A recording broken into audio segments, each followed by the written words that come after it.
Mākslinieka dvēsele vienmēr ir meklējumos, tai nekad nav miera un pasaulē vienmēr būs kaut kas līdz beigām neizskaidrots, ko mākslinieks centīsies saprast. Varbūt tāpēc ikgadējam starptautiskajam mākslinieku plenēram, kas norisinās Rēzeknē, ir nosaukums Domas lidojums. Katram plenēra dalībniekam šīs bija īpašs laiks gan pārdomām, gan jauniem iespaidiem un draugiem un, protams, darbiem. Es esmu viens no tiem māksliniekiem, kam ir nepieciešama dabas klātbūtne, un tādēļ es arī aktīvi braucu uz daudziem plenēriem vasarā, jo tā ir iespēja glaznot dabā un iedvesmoties no dabas. Katram no plenēriem, protams, ir sava seja un savs raksturs, un kāds viņš ir būtībā ir atkarīgs no tiem māksliniekiem, kuri šeit atbrauc.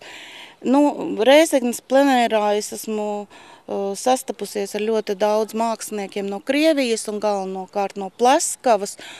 Un es domāju, ka krievu glezniecība, it sevišķi akvareles, ir ļoti spēcīgs. Un es esmu priecīga, ka man ir tā iespēja draudzēties ar šiem māksliniekiem. Katrs mākslinieks ir filozofs. Katrs citādi uztver savu pasauli, un tas ir interesanti. Šis plenērs ar to ir ļoti unikāls. Plenēra dalībnieku darbi tika izpildīti dažādos virzienos un tehnikās. Piemēram, ainavists Mihails Kuļgājevs no Līvāniem iemūžināja mūsu pilsētu ar akvareļa krāsām. Starp plenēra dalībniekiem bija arī avangarda pārstāvji. Viens no tiem ir Rimvidas Pupelis no Lietuvas.